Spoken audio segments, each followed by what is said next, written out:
చూస్తూనే నోరూరుతుంది కదా. ఈ రెసిపీని అందరూ తప్పకుండా ట్రై చేయండి. ఫస్ట్ ప్యాన్ వేసుకొని అందులో ధనియాలు, జీలకర్ర, లవంగాలు, దాల్చిన చెక్క, యాలకులు కొంచెం ఫ్రై చేయాలి. అవి ఫ్రై అయిన తర్వాత అదే ప్యాన్లో ఆయిల్ వేసి ఒక 4 ఆనియన్స్ సన్నంగా తురుముకొని కొంచెం బాగా వేగనివ్వాలి. ఈలోగా ఇవన్నీ మనం మసాలాలన్నీ మిక్సీ పట్టుకుందాం.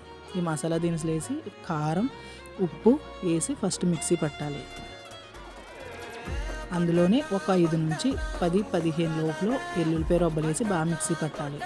ఆనియన్స్ ఫ్రై అయిపోయిన తర్వాత అందులో ఒక 1/2 kg చికెన్ వేసి బాగా వేగనివ్వాలి.